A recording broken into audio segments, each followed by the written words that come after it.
皆さんこんばんは。フォーラム8プレゼンツ玉木のスポーツジャーナリズムの時間がやってまいりました。MC のスポーツライター小崎です。このチャンネルはスポーツ文化評論家、玉木正之を送る既存メディアとは異なる視点でスポーツの真の問題点を取り上げ考える番組です。コメンテーターの玉木正之さんです。よろしくお願いしまはい、す。よろしくお願いはい、します。お願いします。今日も現地アメリカと結びまして、はい、日本対スウェーデン戦が見終わった直後ですね、アはい、メリカ時間では深夜になるんですけれども、深夜のはい。2時になるんですけれども、サッカージャーナリストの大隅良之さんと後藤武夫さんに出てもらいました。後藤さん、大隅さん、よろしくお願いします。よろしくお願いしまはい、よす。ろしくおよろし願いしくお願いします。ます。日本強かったと言ってもよろしいですよね。かどうか、なんか微妙という感じですけれども、1点目の、スウェーデン強かったですね。スウェーデンう強かったですね。ん、そうですね。本当ですね。1点も1点目のシュートは、見事でしたね。菅原から始まって、堂安、上田、堂安、また堂安、そして前田大然というあの流れでのゴールは、なんか見ていて、こう、うわー、嬉しいな、これはすごいなと思ったんですけれども、やっぱりあれは良かったですよね、大隅さん、どうですか？そうですね。ああいう攻撃をやっぱりもう少し出せないと日本のサッカーとは言えないんあじゃないかなと思いまあ、すね。なるほど。やっぱり、うん、それ、スウェーデン非常に守備硬かったんで、はい。もっと守備がボロいんじゃないかと僕は想像したんですけど、守備硬かったんで、えなかなか、あそこまでいかなかったですえ、ね。なるほどね。でも、あれは素晴らしいゴールでした。そうでしたね。やっぱり本当に私もこれはいいや、ワールドカップ級だという感じがしましたけど、後藤さんいかがでしたか？ワールドカはい、ップですよ。もちろん、非常にいいゴールだったんですけれはい。ども、二つ問題があって、一つは、少なくとも入るか入らないかは別として、ああいう攻撃を何回か繰り返して、再現してああ、ほしいというこなるほど。とですね。それから、1点取った後のちょっと試合運びで、うん。その後、相手の攻撃を引き込んでしまったなって感じがしはい。たんで、1点取った後の対応がちょっとまずかったかなって気がしましたね。うん。一点取って喜びすぎたんですかね。あまりにいや、も綺麗に入ったんで。そんな喜んだりする選手たちじゃないと思うんですけああ、れども、失礼しました。なんか失礼しましその後、この1点を、どうやって守りきるのかとかね、要するにこの試合っていうのは、オランダとの、得失点差の関係もた。はい。あるし、オと、ランダが立ち上がりに2点ポンポンと取ったけども、その後取れないで、チュニジアが1点返したとかね、なんかはい。非常にいろんな、要素がそういう、例えばスウェーデンも引き分けならいけるとかね、はい。いろんなそういう要素があって、なんか戦い方が難しくなっちゃったのかなってういう気もしん。ますね。なるほどね。これ、あれですか、大隅さん、情報は選手にまで伝わってたんですか？オいや、ランダ戦とチュニジアってあの、言ったのは。森保監督は伝えないって言ってたんだけど、ああ、そうですか。場内にバカでっかいスクリーンええ。があるんですよね。ああ、なるほ誰もど。見える。選手たち見える。それでしかも、得点が動いた時には、なんか、アナウンスまであ入ってあ、あ、る。そうなんですね、ね。チャイムそうみたいのが鳴ってね。うえん。え、でっかく出るから、あれ嫌でうん。も見えちゃいますよ。なるほどね。臨時ニュースみたいなのが流れたわけですそうです。ね。ああ、そうですか。映像まで流れちゃうんですよね。あら得ら点シーンの。らら。あれ、三そうしたら、菱電機のオーロラビジョンですよね、あそこ。ああ、そうですえか。そうですね。それでまあ、ちょっと、なんていうか、選手の、もう足もなんかどうしたらいいんだろうっていうところがあったのかもしれませんけれども、その後、また見事なシュートで同点にされます。これはやっぱり防げなかったんでしょうか。大隅さんいかがですか？そうですね。やっぱりあの時、さっきの後藤さんも言ったんですけど、はい。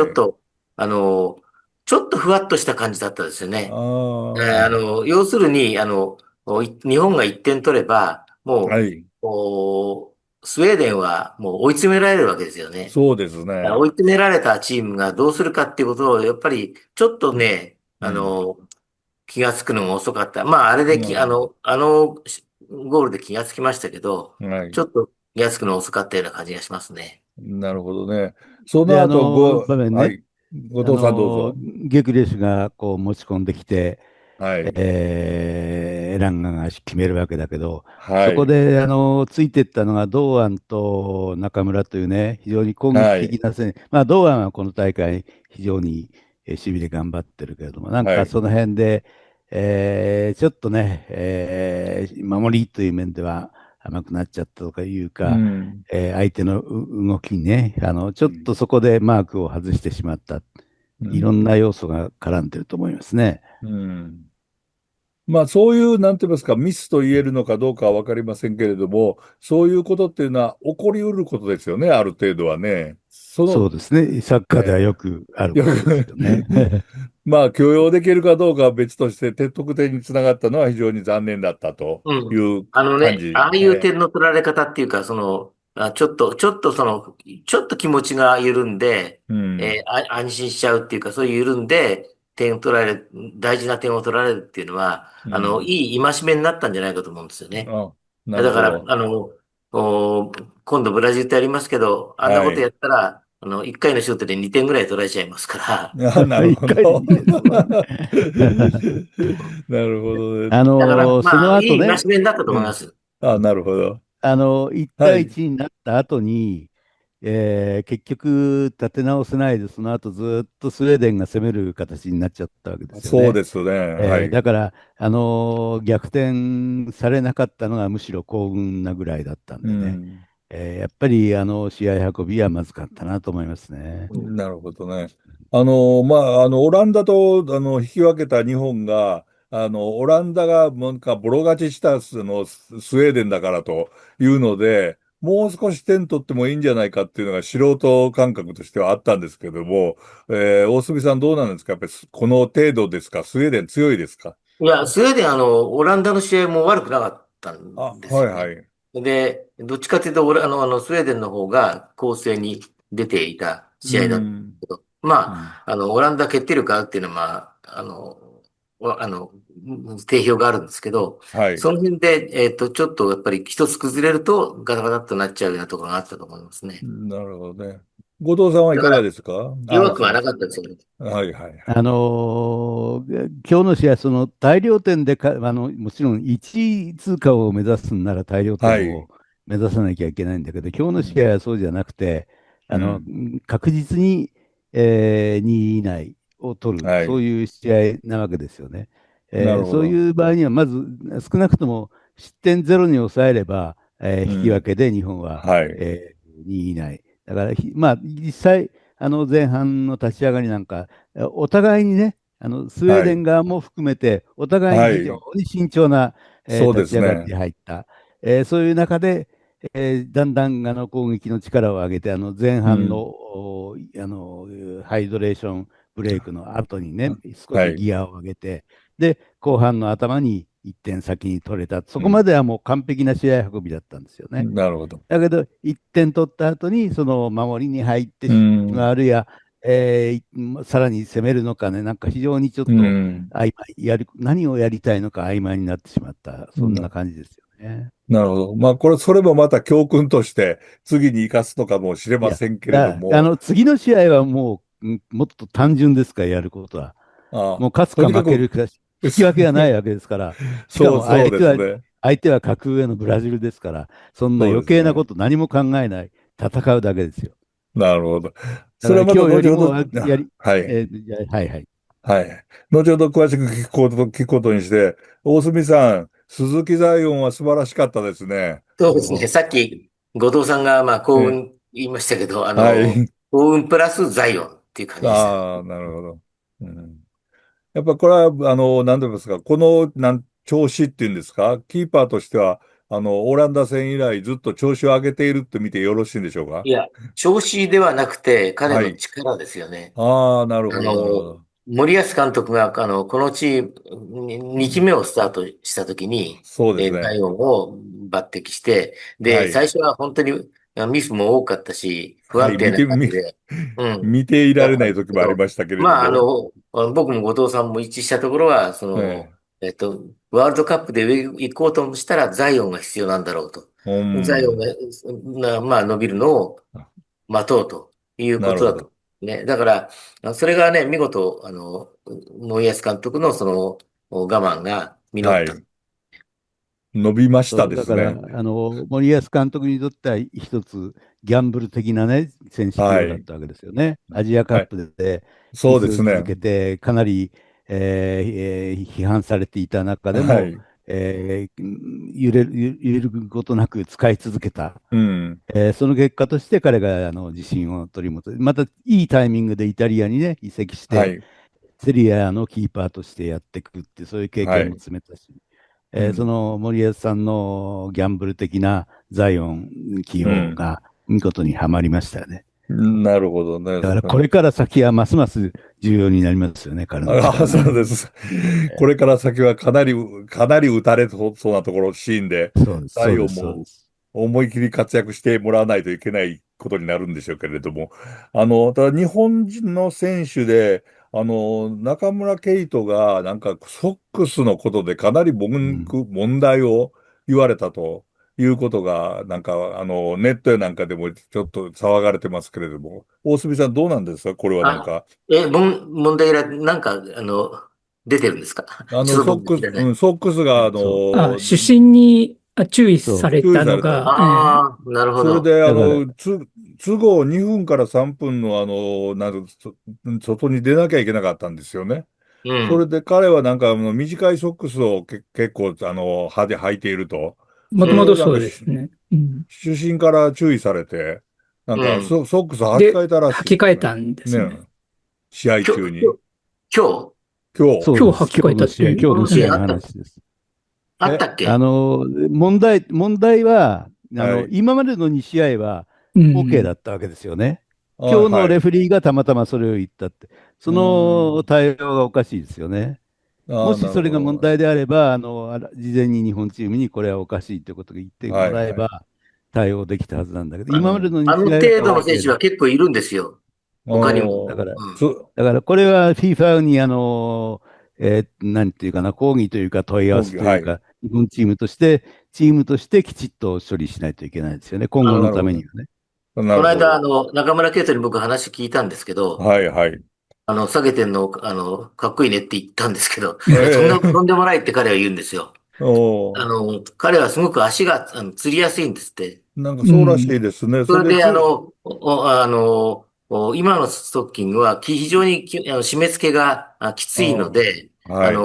すぐ釣ると。それで、うん。オーストリアで今フランスですけど、オーストはい。リアでプレイしてた時には、はい。ちゃんと上まで上げてたんだけど、後ええろの部分を少し穴開けて切ってたんですね。で、うん、今日圧も切って力を、ましたね。うん。圧力をこう減らしてたんです。減らした。はい、はい。で、ただフランス行ったらそれは禁止だと言われて、うで、どうすーん。るかっていうことをいろいろ周囲と真剣に話して、負傷の危険があると、リスクがあるうん、と、うん。言われたんだけど、そのリスうん。クよりも自分が釣らないで最後までプレーできる方を、最終的に決断した。だかなるら、ほど。彼は子供たちには絶対真似しないでくれっていうふうには言ってるんですよ。そうですうん。か。はい。うん。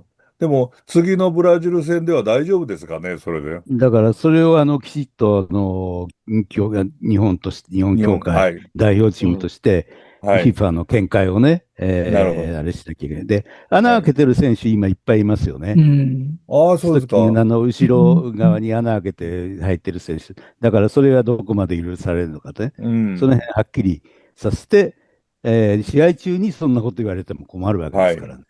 そうですね。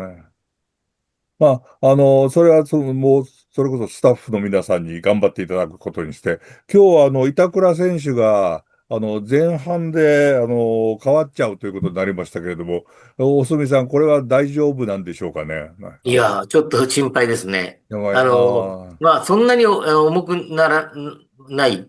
たあ、だちょっはい。と違和感があるんで、早めに変うん。わったっていうことだと思うんですけど、うん。あの、ちゃんと次の試合できるようになってほしいなって、やっぱり板倉がいるいないでは大きく違う。もちろん谷口非常に頑張りましたけはい、ど、はい。板倉、冨安って揃った時の日本のディフェンスの強さっていうのはやっぱりかなりのもんですから、ブなるほど。ラジルには絶対、ブラジル戦には絶対二人揃ってほしいですね。ああ、そうです。後藤さんいかがですか？こればっかりはそのメディカルの問題なんで、ちょっとはい。外から見ていて分かんないんです。でも、交はい。代の時板倉はもう走ってタッチラインまで来ましたよね。そうですね。はい。だから、そんな重症ではないのは間違いないんでね。ただ、うん。中3日しかないんで、はい。その辺どうなるかなんともわからないですね、外から。なるほど。森保監督も会見でその質問が出て、ちょっとわからないって言ってましたからね。あちょっと我どうなんですか？々には冨わからない。安はこの試合では休ませたっていうことでよろしいんでしょうか？後藤さんどうですか？そうです。冨安はまあ、怪我上がりだし、割はい。に怪我の多い選手ですからね。これはうん。もう、ブラジル戦のために温存したと考えていいでしょうね。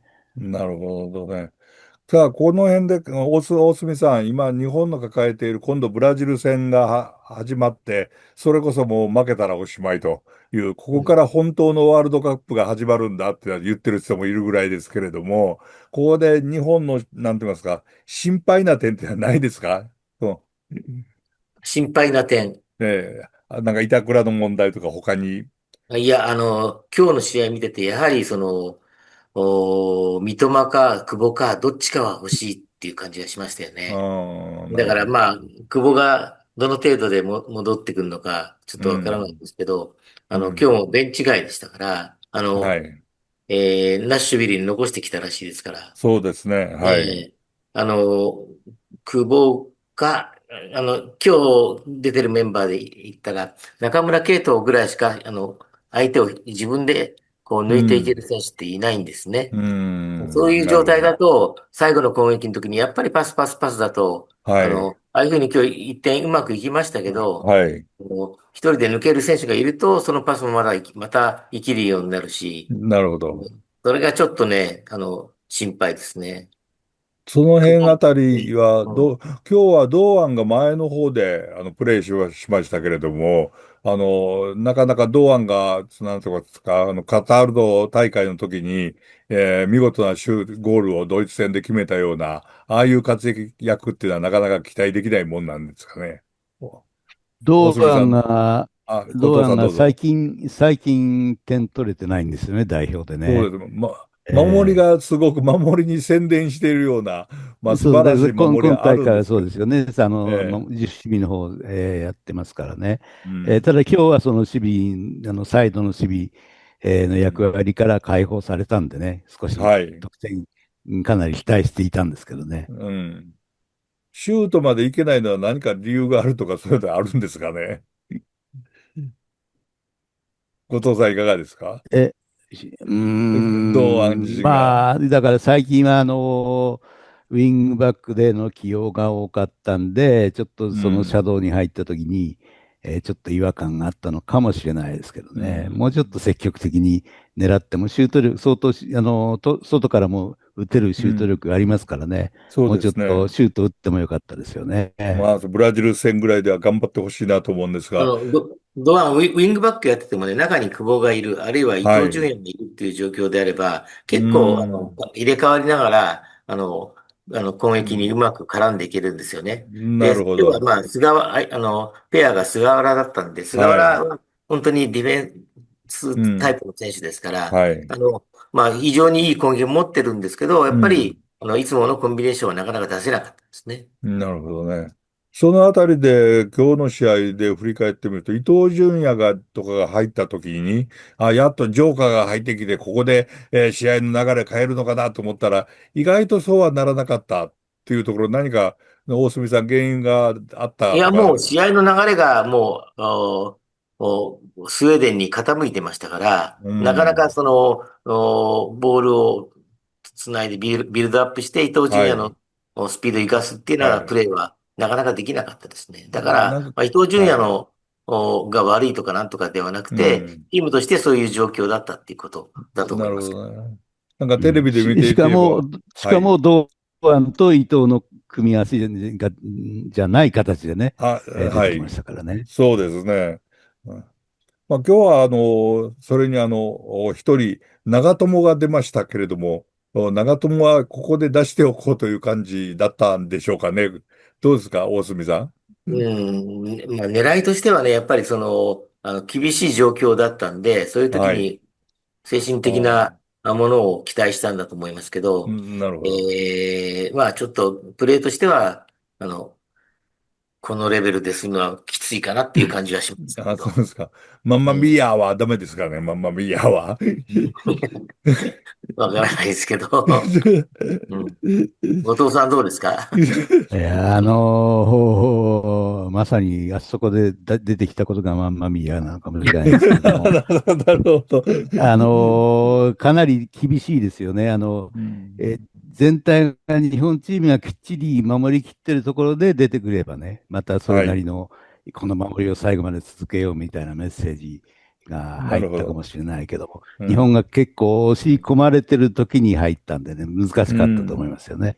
うん。それから、その質問も会見で出たんだけど、森保さんが言っはい。てるのは、なんか攻めに行っちゃうようなね、その1対1でもいい状況で、攻めに行っちゃう、それをなんか抑えて落ち着かせてうん。ほしいっていう、ことを期待して入れたんだっていうんですけどね。あうだからん。結あ。局、その日本が1対0でリードした後の対応、はい。それから1対1になった後さ、これから残り時間どうしていくのか、その辺がなんかいろんな意味でうはっきりん。しなくなっちゃったってことを、そういう、もし本当にそういう意味で、長はい。友を入れたんだとしたら、チームうん。全体がなんかこう考え方がバラバラになってしまった、うん。そういう状況だったんだろうなという感じもしますけどね。なるほどね。まあ、こういう時に、ここで、またある相手がブラジルということが決まりました。これはもう、なんて言いますか。だからどうしてよ、しろ、こうしろという問題ではなくっても、ブラジルに勝たなきゃ仕方がないわけですから、その勝つポイントになるっていうのは、大隅さん、どのあたり、またどの選手あたりになるんでしょうかね。僕はやっぱり守備だと思いますね。守備うーで穴を作らなん。い。もちろんブラジルの選手は一人一人が個人で突破できる力を持ってますし、はい。だからそれをなんとか集団で防いでいく。はい。で、時計を経過させて、うん。その間にいくつか手を出していって、うん。90分で決められなくても120分やればいいわけですから。はい。あの、そういうふうな、とにかく点を与えない。与えられても1うん。点なら1点の、1失点のままずっと時間を経過させるっていうような、そういう、なんて心構えが必要だし、それはもう、うん。選手全員もう十分分かってると思いますね。なるほどね。後藤さんいかがですか？だからブラジルだと今大会、ビニシウスがね、非常はい。に点取って調子いいですよね。だからそこを日本の、右サイド、日本の右うん。サイドがどうやって守るかですよね。うだからん。例えばウィングバック、また堂安にして、堂安に頑張らせるのか、もうはい。少し、もともとがディフェンシブな選手である菅原を出すのか、はい。それから、センターバックも冨安がそこでね、出られるのはい。かどうか。うん。やっぱり日本のディフェンダーの中で最高の人材は冨安なんでうね、ん。ビニシウスのいるサイドには、ぜひ、冨安がうん。出てほしいですよね。うん。なんかなるほどね。選挙運動みたいだったね、今ね。まあ、そこでどうなんですかね。PK の練習もしておかなきゃいけないんですかね。するんでしょうかね。大いや、隅さん。もうそれはね、してますよね。え、それはして、もう4年前からやってます。ええああ、そうですか。うん。そのあたりは心配することもないですか？やってるこいや、とはやってる。はい。練習っていうよりもね、要するに情報戦ですよね、PK っはいていうのはね。はいはいはいはい。相手相手を止める。のキーパーの癖とか、キッあ、カー一人一人の癖とかね。癖と、はい。そういうものを組み合わせて、じゃあこうん、のキーパーに対してはどういうキックをする選手うん、がいいのか、そういうとうん、こまで考えて、順序を決めないといけない。4う年前はん、選手たちに順番任せちゃったんですよね、森保はい、さんはね。はい。俺が行きますって感じで。うん、だけどそうじゃなくて、やはり、ブラジルのキーパーの癖みたいなのをきっちり研究して、そういうこなるほど。とを頭に入れて戦う必要がありますよね。後藤さんも日本はそれはできているというふうに考えていいんですか？もう当然やっているはやってると。ずですよね、なる4年前の。ほど。もしやっていなかったとしたら、これは大失態ですよ。な4るほど。年前、4年間かけて何やってたんだよってことになりますよね。ああ。もちろんそれは、やったから勝てるわけじゃないですもちろんけどね。そうでしょうけれども、まあ、ブラジルとまさか当たるというふうには思わなかったというのは関係ないんですかね。いや、そんなことないえ、です。だって、もう、ブラジルと当たる、ブラジルかモロッコと当たるのは決まってたようなもんだよね。うさっき去ん。年の12月から決まってるわけですよ。うん。ああ、なるほど。うん。うん。で、当たったら当然、もう、先ほど大隅さん言われたように、120分というのが頭にあって、どうなるかと思ったら PK のことまで考えておかなきゃいけないっていうことになるわけですね。そうですね。うん。ブラジ当然。ルはあんまり PK 戦に強いっていう印象ないですよね。おー。例えばドイツは PK 戦絶対に強いとかね、あー。いろいろあるけど、ブラジうん。ルがリオオリンピックの時にドイツに PK 戦で勝った、オリンピックチームが PK 戦で勝った時は結はい。構みんな驚きましたよね。おー、ドイツ そうです。PK 戦で勝ったんだ。あんまりでもブラジルが PK 戦やったの覚え見ないね。てこないな。うん。ね、だから大抵 PK 戦に行かないで勝つか、あるいは 負ける PK か。戦に行かない負ける。で負けてるか、どっちなるほど。かですね。だから0-0で行ったら向こうがだんだん、フラストレーション溜めて自滅おー。するかもしれないですね。ああ、なるほどね。面白い展開になりそうですけれどもね。そこら辺のコンディション的にはどうなんでしょう。大隅さん、どの選手に一番期待されますか？やっぱ。うーん。コンディション的にっていう話からどの選手ですうん。か？えっと、まあ、僕が期待するのはザイオンですね。やっぱり、うん。その名前が出るかな、どうかなと思って、うん。うん。今攻撃で、を言ってくださいよとブラジ言おうと。ルが中4日で、日本がはい。中3日っていはい、うのはやっぱ中洲。りかなりきついと思いますね。なるほど。うん。それしかも、ブラジルはもう、昨日やる場所が決まって、はい。えもうそこに準備してるわけですね。はい。日本は一度ナッシュビルへ戻って調整はい。して、それからまたテキサスへ戻ってくるっていうような形うん。なんですね。うん。ですから、その辺が森保監督はそのコンディショニングについては、コンディションの専門家たちが自信を持ってこうしようって言ってるんで、任せてるうん。ような話でしたけど、うん。果たしてそれがうまくいくのかっていうのはちょっと気になるところではありますよ。なるほどね。でもどうなんでしょうか。あの、はい。はい、どうぞ、後藤さん。コンディションという面では、はい。スウェーデン戦で完全にお休みした冨安選手と、はい。やっぱりお休みした佐野海舟、佐野回収、はね、い。この2人要するに日本のディフェンスの中心選手2人が、うん。ね、1試合休みを取ったんでね、うん。ここでやっぱり頑張ってもらう。うん。プラスザイオン。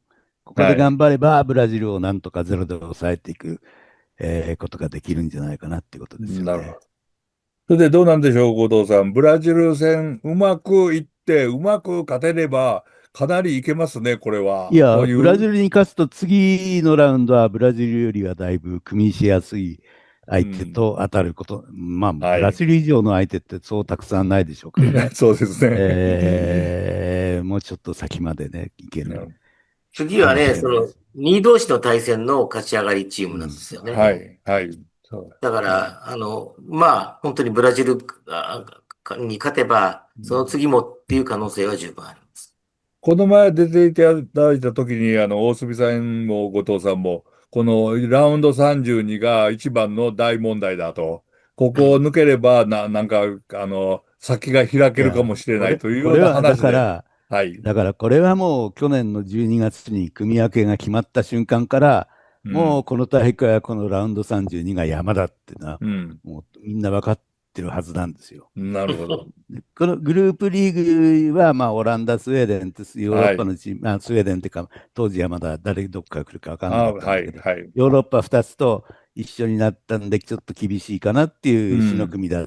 死のうん。組ってほどじゃないけど、やっぱりはい。ヨーロッパ2つってのは嫌だなっていうのはあったけども、うん。それ以上に勝ち残っても次がブラジルかモロッコっうていうのがん。もう本当に大きな壁のように感じられましたからね。うん。うん。なるほど。ラウンド32がこの大会の勝負だっていうふうに僕はうずっとん。思ってました。それからまあ日本はまだノックアウトステージで勝ったことがないんですよね。そうですうんね。そうです PK 戦ね。2回ありますけど、はい。ですから、それ一つ勝つってことは殻を破るっていうことなんで、うん。前まではベスト8の壁とかって言ってましたけど、うん。ノックアウトステージを一つ勝つっていうのは壁だとうん。思いますね。それがこれはもう、また大きな壁だよね。うんなるほど。これはフル代表だけじゃなくて、男子はい。の場合、あらゆる年代別の大会、ほとんどそうなんですよね。グルああ、ープ、グそうループ、か。グループリーグはほとんど勝ち抜はい。くんですよ。はい。U20 でも17でもね。はい。ただ、その後、トーナメント一発目でやられちゃうっていうパターンが非常に多いんですよ。うーでん。女子の場合は結構ね、勝ちはい。残って決勝まで行くとかありますけど、本当にね、日本の男子サッカーの一番の肝。課題ですからね、そう。壁。一つ抜ける経験すれば、うん。次からいけるような気がするんで、そういう意味でもこのラウンド32、まあしかし、それが相手がブラジルっていうことですけども、ね、それを含めて、これが一回勝ったら、次からもう少しいけるようになると思うんでね、なるほど。そういう意味でも非常に大事なラウンド32ですよ。うん。でも、トーナメントに弱いみたいな何か理由あるんですかね。うん。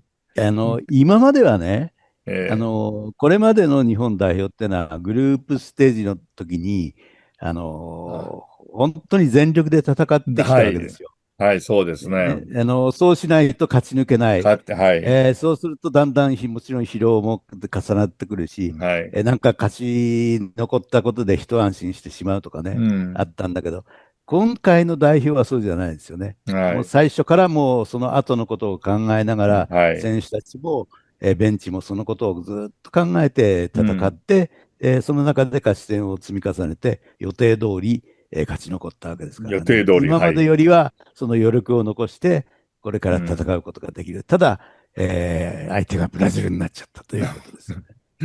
なるほどね。どうですか、大隅さん。やっはい。ぱり、後藤さんと同じ意見ですよか。そうですね。まあ、後藤さんが話してた、アンダー世代って、アンダー20とかアンダー17はい。は、グループリーグでいつもすごくいい試合をして、いい勝ち方を、う本当にん。強いなと思わせるんですよね。はい。だけど、俺たちできるぞって思ってるうと、そこでん。相手がなんかガツンとう守備固めん。てきたうん。り、違うサッカーをやってくる。それに、まあ、やられているようなこともすごく多いような気がするんですけど、なるあの、ほどね。ワールドカップではもうそういうことよりも、やっぱりさっき後藤さんが言った3試合全力でうん。戦った結果、もう余力が残ってないっていうのが今までのワールドカップだったような気がしますね。なるほど。今回は違う。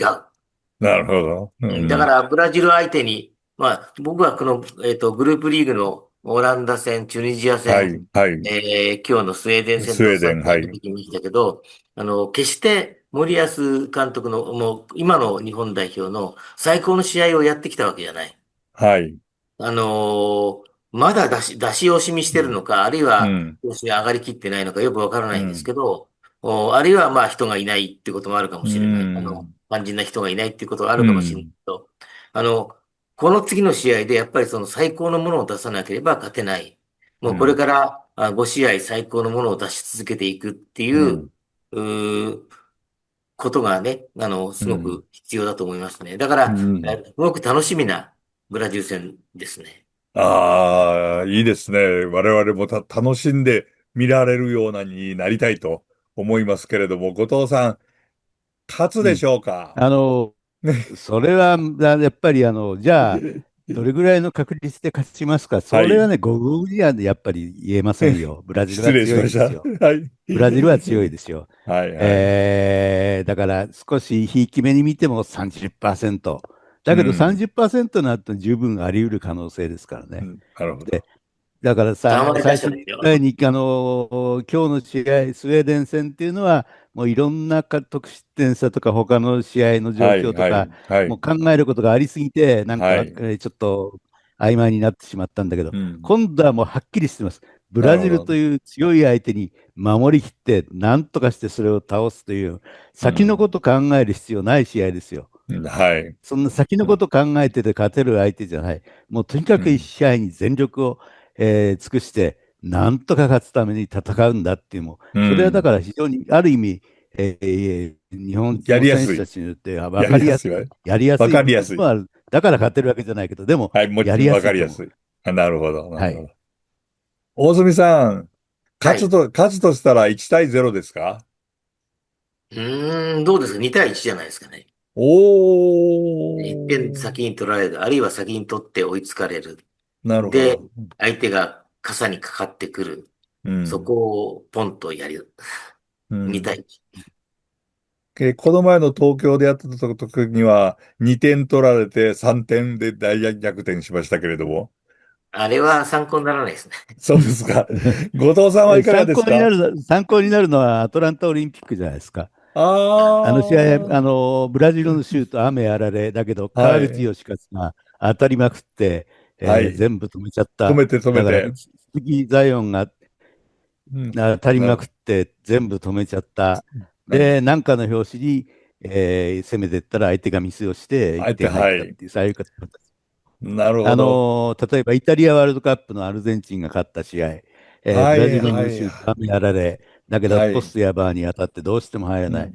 マラドーナがドリブルしたときにブラジルが対応を間違って、アルゼンチンが1点取って勝っちゃったとかね。なるほど。そういう形はいかがでしょうか。なるほど。な、アトランタみたいな試合にはならないと、もうちょっとね、まともな試合になると思うけど。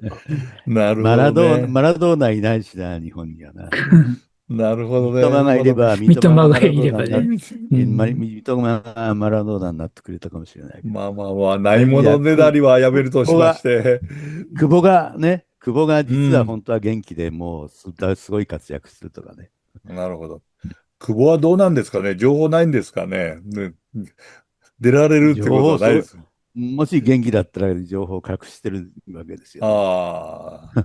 でも、だったら、実は、今日も連れてこなかったってことは、やっぱりかなり厳しい状況だと思いますけどね。うん、なるほ普通に考えどね。ればね。だかうん。なるら、ほど。というこ久保はとはもダメっていう情報を出す。